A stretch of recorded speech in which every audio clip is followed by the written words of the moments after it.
Hello दोस्तों, modern study 2.0 के YouTube channel में आपका स्वागत है।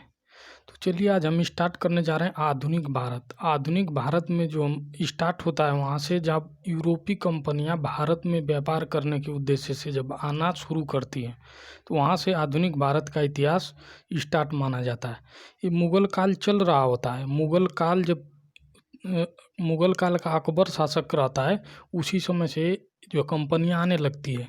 लास्ट में जो है मुग़ल काल उधर चल रहा है, ये आधुनिक भारत भी हम स्टार्ट करते हैं। तो जो हम मध्यकालीन भारत पढ़ेंगे तो पूरा टोटल जो कंप्लीट हो जाएगा हमारा मुग़ल काल, पूरा हम देख लेंगे। अकबर, जहांगीर, बाबर जो भी थे वो सब कंप्लीट हो जाएगा। तो ये जब अकबर का शासन काल चल रहा होता है, उसी समय जो है ये आना स्टार्ट कर देते हैं। यूरोपीय कंपनियां जो है इंडिया में यहाँ पे प्रवेश करना शुरू कर देती है। तो ये पूरा जो है इसका इतिहास हमको अच्छे से समझना है, क्यों इंडिया में क्यों आए व्यापार करने। ठीक, यूरोपीय कंपनियां यदि नहीं आए होते तो भारत हमारा जो है देश गुलाम नहीं हुआ होता। तो इनके आने का रीज़न क्या था।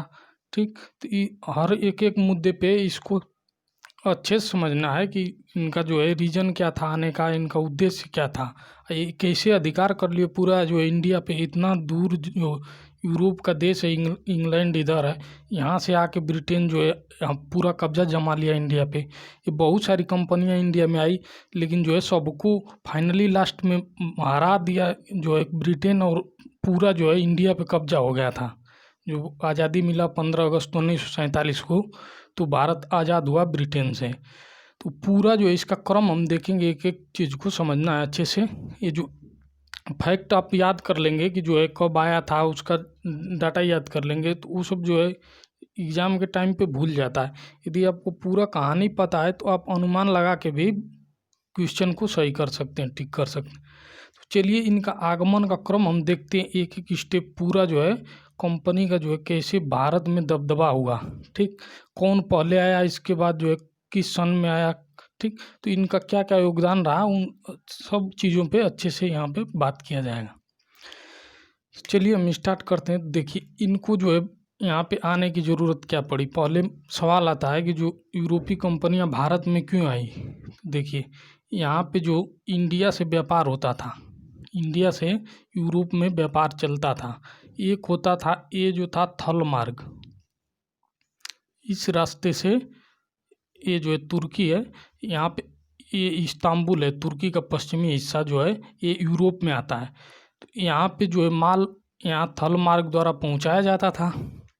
यहाँ से पूरा माल जो डिस्ट्रीब्यूट होता था यूरोप में, यहीं से जो है हर जगह भेजा जाता था।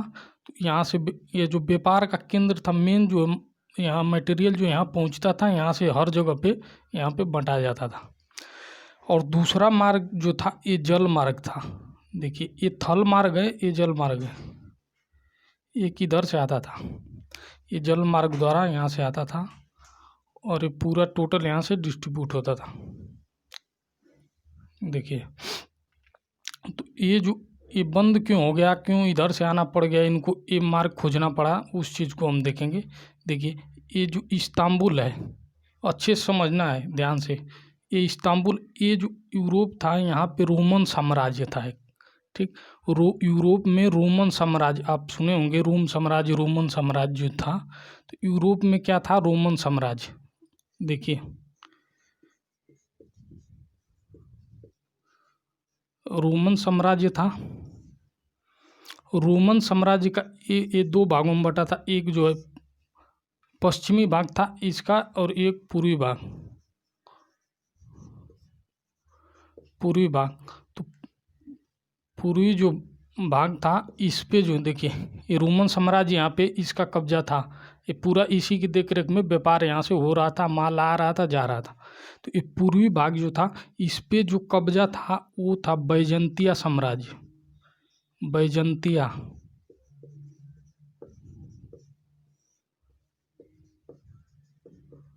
देखिए ये बैजंतिया साम्राज्य का यहाँ कब्जा था। अब बैजंतिया साम्राज्य का यहाँ पे कब्जा था। ये बैजंतिया साम्राज्य जो था, ये हमारा जो ये देख रहे हैं, इसको हम कुस्तुतुनिया, ये जो वर्तमान में इसको इस्तांबुल बोलते हैं। ये वर्तमान में इस्तांबुल, इसका प्राचीन नाम जो था कुस्तुनतुनिया था। तो ये बैजंतिया साम्राज्य कहाँ था, कुस्तुनतुनिया।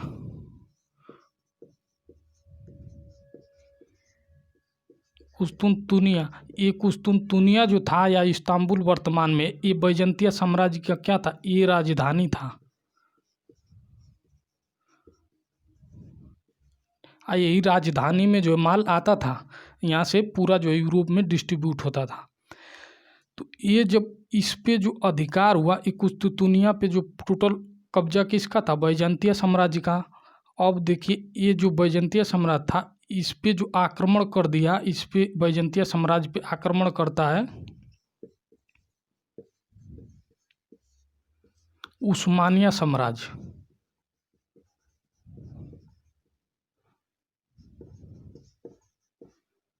उस्मानिया साम्राज्य ये जो है बैजंतीय साम्राज्य को हरा देता है। हराने के बाद ये जो कुस्तुनतुनिया था अब इसके कब्जे में आ गया, ये जो है कब्जा कर लिया कुस्तुनतुनिया पे।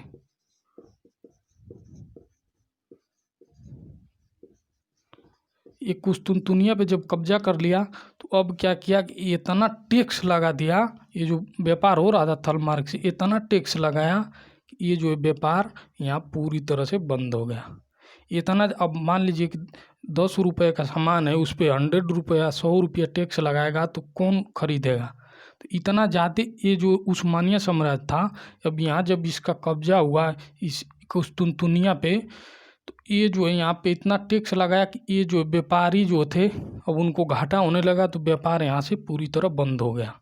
जो यहाँ बंद हो गया तो ये जल मार्ग से भी व्यापार होता था, ठीक। तो अरब व्यापारी जो है इधर से लेके जाते थे, यहाँ से जो है भूमध्य सागर के माध्यम से यूरोप में पहुँचते थे और जो है माल वहाँ पे भेजते थे, पूरे यूरोप में जाता था। क्या जाता था, तो यूरोप में जो है ये ठंडा प्रदेश है, ऊपर वाला जो है ठंडा प्रदेश, तो यहाँ पे मसालों की बहुत ज़्यादा मांग थी, ठीक। मसाला, लौंग जो होता है, काली मिर्च, जड़ी बूटियाँ जो है यहाँ से जाता था। तो ये जो है मसालों का यूज करते थे। काली मिर्च जो होता है मांस पे जो है उसको काली मिर्च को पीस के उस पर लेप लगा के रखते थे, तो ज़्यादा दिन तक जो है वो सड़ता नहीं था, ताज़ा रहता था। फ्रिज तो था नहीं उस समय, तो उसी का यूज करते थे। तो ये जो है यहाँ पे इस अरब व्यापारी जो है इधर से इस माल लेके जाते थे, यहाँ पे होता था व्यापार। तो जब यहाँ इनको पता चला अरब व्यापारियों को कि इधर से मार्ग बंद हो गया, तो अब उनको लगा कि बस एक ही मार्ग है, इधर से ही अब इनको एक ही रास्ता है, ऑप्शन सिर्फ एक है। तो ये क्या कि ये ससुरा ये भी टैक्स बढ़ा दिए चाँप के। ये जो किए थे अरब व्यापारी, देखिए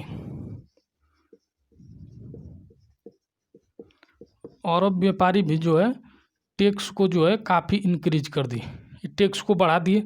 अब इधर से भी अब व्यापार धीरे धीरे इधर से भी बंद, अब इधर से बंद हो गया। इधर इस्तांबुल पे जो इस्तांबुल जो था, या इसको कुस्तुनतुनिया बोलते, ये जो है धार्मिक स्थल था, ठीक। यहाँ पे बहुत सारे जो है चर्च जो है यहाँ पे बहुत बने हुए हैं, धार्मिक स्थल था। तो लोगों का मानना था कि जो यूरोप में उस समय मानना था कि जो है इंसान कुछ नहीं कर सकता है, सब कुछ जो है ईश्वर के हाथ में, वही सब करता है। कोई कोई जो है अपना माइंड नहीं लगाता, दिमाग नहीं लगाता था, बोलता था भगवान सब करते हैं, दिमाग लगाने की ज़रूरत नहीं है, आराम से व्यापार हो रहा है, आ रहा है, मसाला खा रहे हैं सब, ठीक। तो यहाँ तो दिमाग नहीं लगाते थे। लेकिन जब इस पे अधिकार हो गया तो इन लोग दिमाग खुला कि जो ये धार्मिक स्थल था, यहाँ पे चर्च है, बहुत सारे जो है देवी देवता हैं इनके, वो जो इस्तांबुल की रक्षा नहीं कर पाए। इस्तांबुल हम बोलेंगे तो उसका मतलब एक कुस्तुनतुनिया ही है, ठीक। तो जब यहाँ भगवान खुद जो है उसकी रक्षा नहीं कर पाए, तब ये जो हमारी रक्षा क्या करेंगे। अब ये लोग अब दिमाग लगाना शुरू किए। जब दिमाग लगाना शुरू किए तभी स्टार्ट होता है पुनर्जागरण काल। देखिए पुनर्जागरण काल, अब पुनर्जागरण काल आरंभ हो गया। तो अब पुनर्जागरण का क्या मतलब है, मतलब जग गए, जग गए मतलब सोए थे भगवान के भरोसे सोए थे, अब जग गए मतलब पुनर्जागरण हो गया। पुनर्जागरण हो गया, अब दिमाग लगाना शुरू किए। अब यहाँ पे आविष्कार होना, आविष्कार यहाँ करना स्टार्ट कर दिए सब। अब अपना दिमाग लगाने लगे, खोज करने लगे। अब नया नया जो है यहाँ पे आविष्कार हो गया।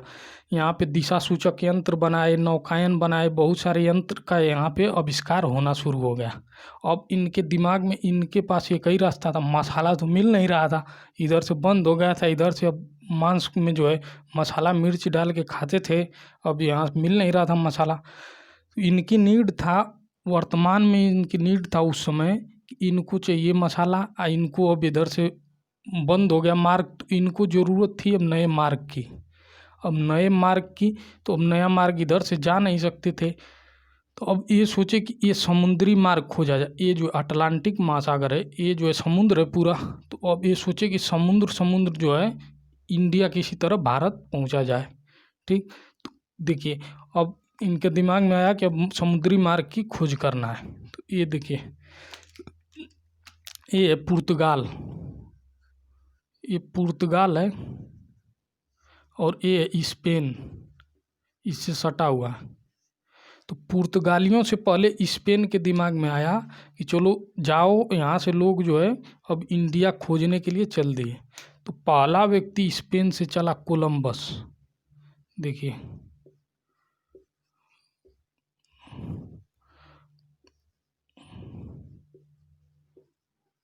कोलंबस चला इंडिया खोजने। अब इस इधर से गया, रास्ता गड़बड़ा गया, भूल गया। ठीक, इधर से आया, रास्ता भूल के ये पहुंच गया अमेरिका। अब अमेरिका पहुंचा। अब पहुंचने के बाद ये जब तट पे पहुंचा, समुद्री तट पे यहाँ पे पहुंचा, तो यहाँ पे देखा कि लोग जो है, अमेरिका के लोग जो है, ठंडा प्रदेश है, लाल लाल पूरा तगड़े तगड़े होते हैं, तो ये देखा कि ये लाल लाल लोग यहाँ पे टहल रहे थे तट पे। तो देखा कि ये बोला कि इंडिया आ गए, तो ये बोला कि रेड इंडियन है। इंडिया सोच के चला था, देखा इनको तो बोला क्या, ये बोला इनको रेड इंडियन, रेड इंडियन। तो एग्जाम में क्वेश्चन आता है रेड इंडियन कहाँ के निवासी हैं, तो अमेरिका के। ये जो है कोलंबस बोला था कि रेड इंडियन, तो ये पहुंच गया अमेरिका। अब ये पता चला कि ये तो भाई इंडिया नहीं है, ये तो दूसरी जगह पे आ गए। तो ये जो है ये अमेरिका में पहुंच गया। तो ये लोग जो है यूरोप वाले सोचे कि इस पर भी अधिकार करो, तो ये जो है इस पर पूरा टोटल कब्जा जमा लिए। ये जो अमेरिका आज़ाद होता है, अमेरिका यहाँ देखिए, इनसे आज़ाद हुआ 4 जुलाई 1776 को इनको आज़ादी मिलती है इनसे। ठीक, अमेरिका जो है पूर्ण रूप से स्वतंत्र होता है। तो यहाँ इसका जो है ये इधर रास्ता भूल गया, इधर पहुँच गया कोलंबस। अब देखिए, अब यहाँ से शुरू हुआ अभियान पुर्तगाल का।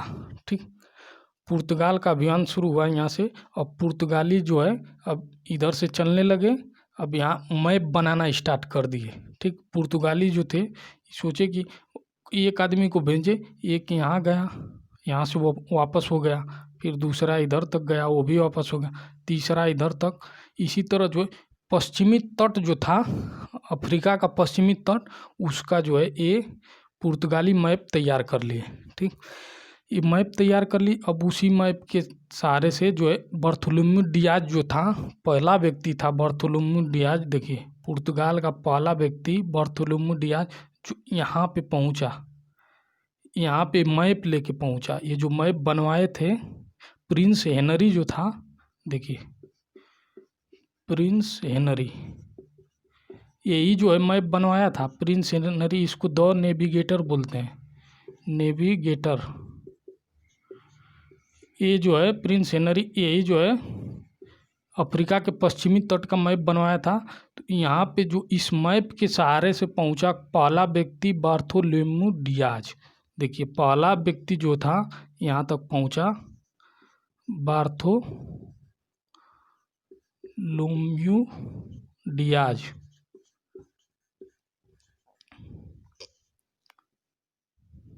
देखिए अब यहाँ पे पहुँचा तो इधर से इसको समझ में नहीं आ रहा था कि अब कहाँ जाएं। इधर पूरा समुद्र दिख रहा था, तो ये क्या किया कि बार्थोलोम्यू डियाज यहीं से रिटर्न हो गया। ये आया, अब यहाँ से रिटर्न हो गया, इसका नाम दे दिया, ये जो अफ्रीका का दक्षिणी स्थल जो है सबसे, इसका नाम दिया। ये बोला कि ये जो है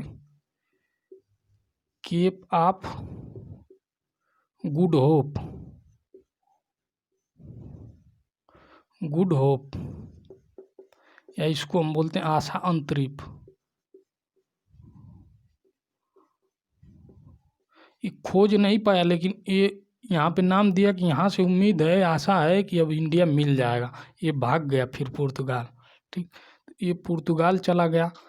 यहाँ पे नाम दिया कीप ऑफ गुड होप। यहाँ तक का मैप जो है पूरा तैयार था। अब इससे आगे जाना था, तो कौन जाएगा? तो यहाँ पे जो यहाँ पुर्तगाल के राजा थे, देखिए राजा जो था पुर्तगाल का इमैनुअल प्रथम। ये जो है पुर्तगाली नाविक जो था, व्यापारी था, उसको जो है समुद्र का नॉलेज था। ठीक, तो ये जो है पूरा अपना जहाज लिया पुर्तगाल से, वास्को डिगामा। ये जो बोले राजा कि तुम जाओ, वास्को डिगामा को भेजे कि तुम जाओ अब खोजो। तो ये जो वास्को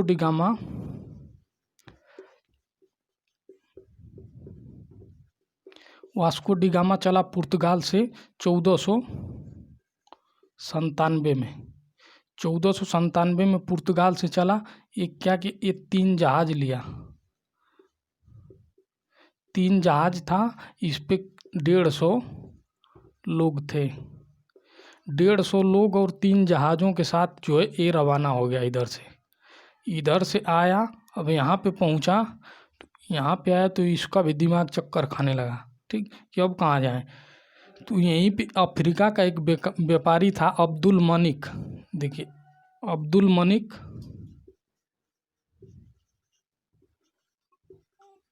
मलिक जो था, ये अफ्रीका का व्यापारी था। इसको जो हिंद महासागर का नॉलेज था, प्रॉपर नॉलेज था अच्छे से। तो ये बताया कि आप हिंद महासागर को पार करेंगे तो आप इंडिया जा सकते हैं। तो ये वास्को डिगामा को लगा कि अब जो है मेहनत करेंगे थोड़ा तो पहुंच जाएंगे। ये अब्दुल मलिक इसको बताया कि आप हिंद महासागर को पार करके इंडिया पहुंच सकते हैं। तो ये वास्को डिगामा चल दिया, यहाँ से गया। ये जो है ये पश्चिमी तट जो है अफ्रीका का, जो इंडिया का पश्चिमी तट, ये जो है ये मालाबार तट। ये मालाबार तट पे ये जो है कलिकट स्थान है, कलिकट। ये कालीकट है, लिख लीजिएगा। देखिए तो ये कालीकट स्थान पे ये पहुंचा कब? 1498 में। चला कब था? 1497 में चला। ये पहला व्यक्ति जो था यूरोप का जो इंडिया पहुंच गया 1498 में। 1498 में गया, उधर देखा, पूरा छानबीन किया कि यहाँ पे क्या व्यवस्था है, क्या सिस्टम है व्यापार का, पूरा यहाँ छानबीन किया। देखा कि यहाँ पे पूरा जो अरब लोग भरे हुए हैं, अरब जो व्यापारी, पूरा राजाओं के साथ उनका तालमेल अच्छा है। ठीक, और पूरा हर व्यापार पे उनका कब्जा है।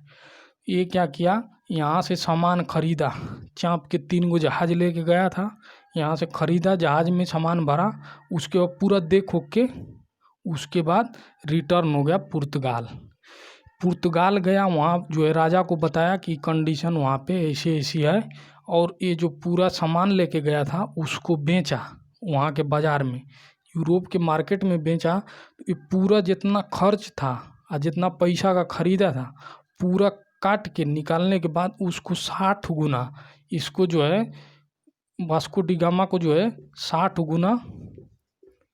गुना अधिक जो है इसको मुनाफा हुआ।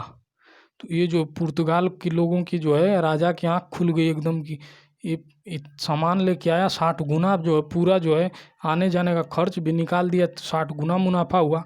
तो अब जो है ये पुर्तगाली जो राजा थे इमैनुअल मैक्रोन, ये जो बोले कि अब कंपनी बनाओ एक, अब कंपनी बना के यहाँ पे भेजेंगे, कंपनी जो है यहाँ पे व्यापार करेगी। तो एक कंपनी का स्थापना किए इमैनुअल मैक्रोन जो थे, मैक्रोन नहीं, इमैनुअल प्रथम है। ठीक, तो ये जो है एस्तादो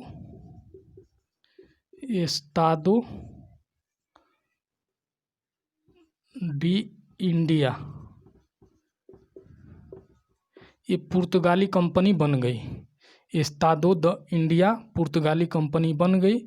ये जो है अब व्यापार करने के लिए भारत में यहाँ पे आने वाली थी। उसके पहले अब यहाँ से एक और व्यक्ति चला, ठीक।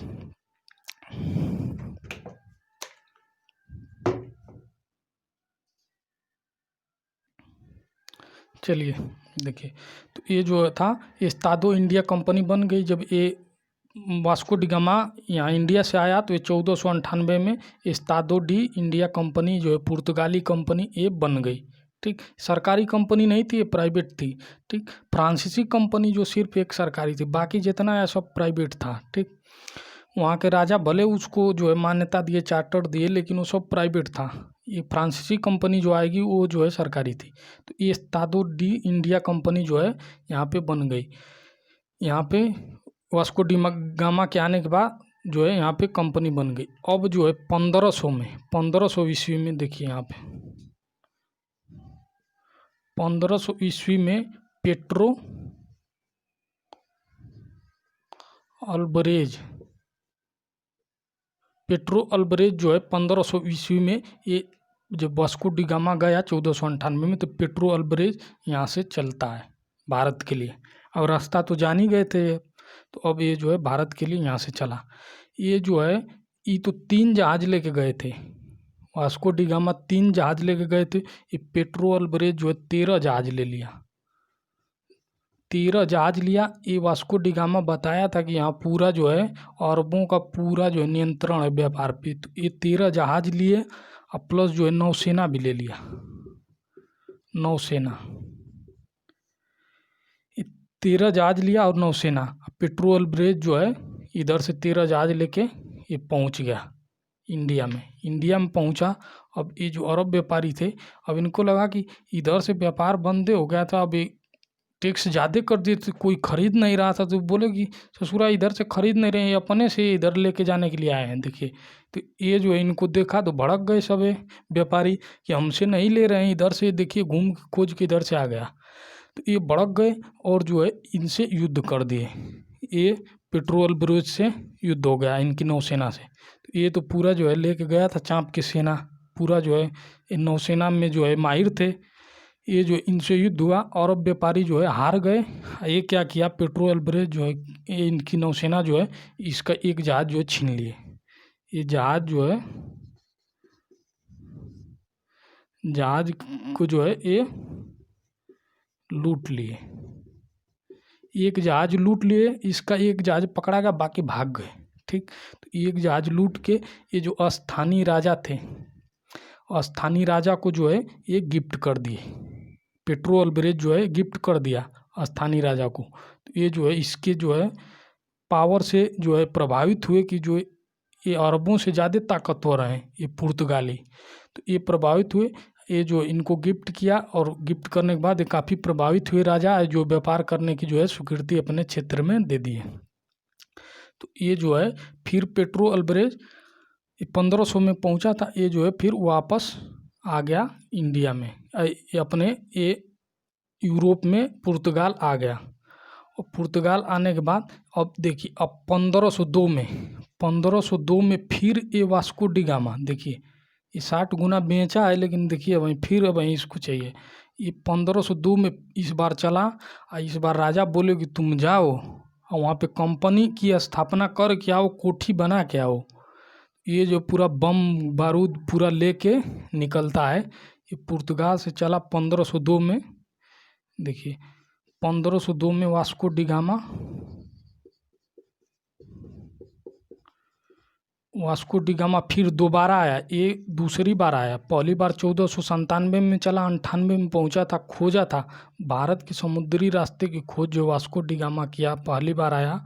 और दूसरी बार 1502 में ये पूरा जो है सिचुएशन जान गया था कि ये पूरा जो हिंद महासागर और अरब का ये जो पूरा नियंत्रण है व्यापार पे, तो इनको हराना होगा तभी हमारा व्यापार सक्सेस होगा। ये वास्को डी गामा 1502 में ये पहुंचता है भारत में। भारत के जो है कोचीन में जाता है, कोचीन में जो है 1503 में कोचीन में कोठी स्थापित कर देता है पहले। ये जो है फर्स्ट कोठी थी इनकी। पहली कोठी जो है अब स्थापित हो गई, अब कंपनी के लिए स्थान मिल गया। कोठी का मतलब यहाँ पे निर्माण नहीं होता था, उत्पादन नहीं होता था, प्रोडक्शन।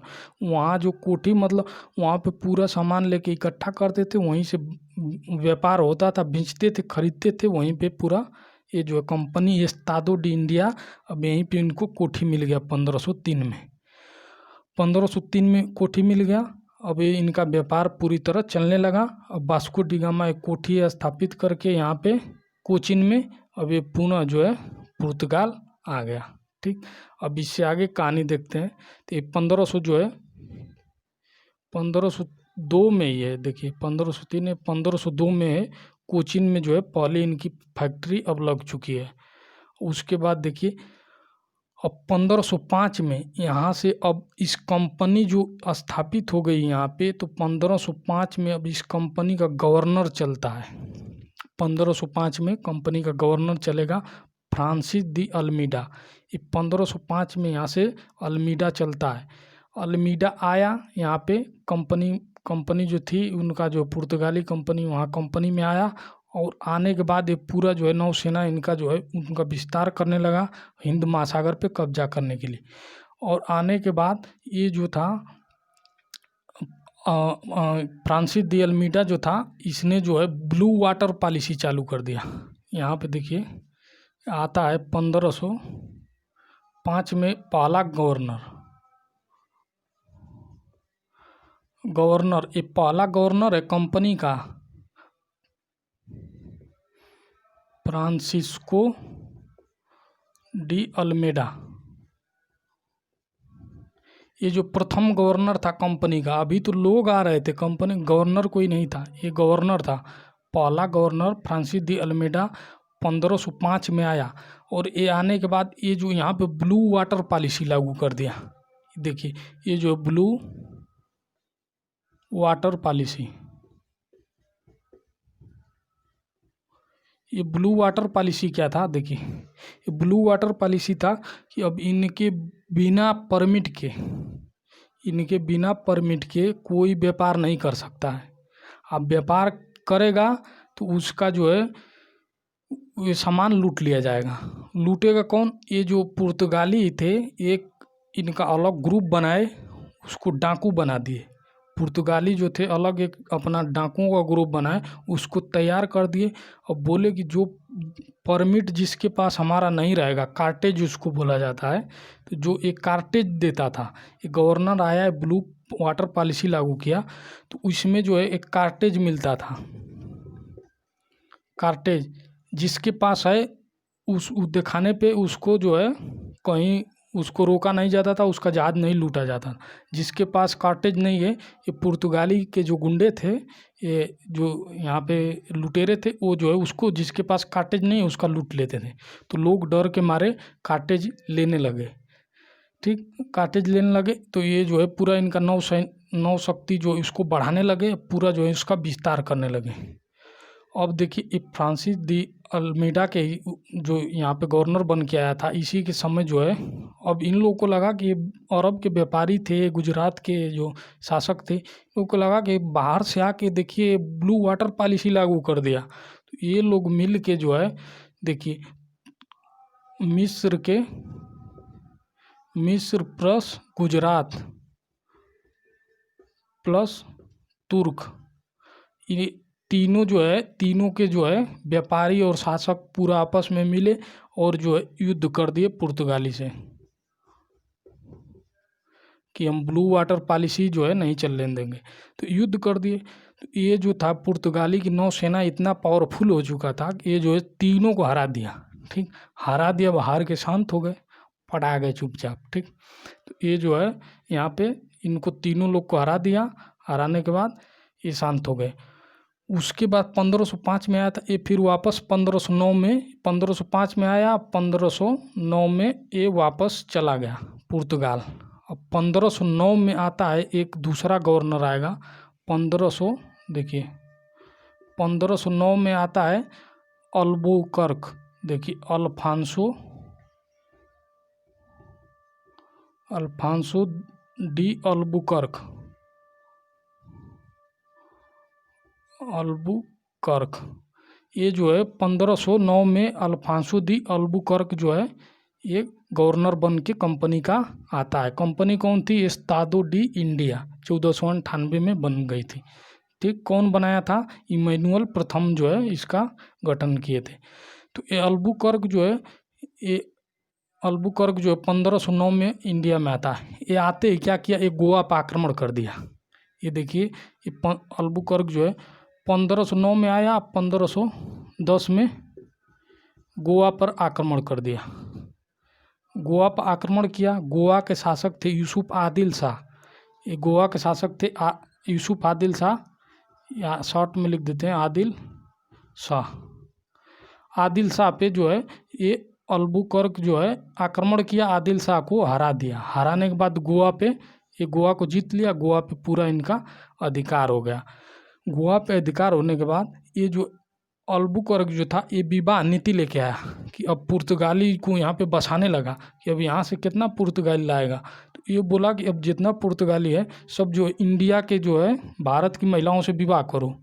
तो ये भारत की महिलाओं से विवाह कराने लगा, विवाह नीति लागू कर दिया। ये जो था विवाह नीति। अब विवाह करोगे तो ये भैया पुर्तगाली जो ये पुर्तगाली थे, इंडिया के लड़की से शादी होगा तो ये जो है पुर्तगाली पैदा होगा। ठीक, तो ये जब इनमें संबंध हो जाएगा, अच्छा संबंध हो जाएगा यहाँ के लोगों से, तो कोई विरोध भी नहीं करेगा हमारा। तो इसीलिए विवाह नीति भी लेके आया। और 1510 में गोवा को जीता था। 1511 में जो मलक्का जल संधि, इंडोनेशिया में मलक्का जल संधि, उस पर अधिकार कर लिया। 1511 में ये जो है मलक्का जल संधि है। 1511 में मलक्का जल संधि पे ये अधिकार कर लिया। उसके बाद 1515 में हरमुज जल संधि है, जो हरमुज, मलक्का पे अधिकार किया। फिर 1515 में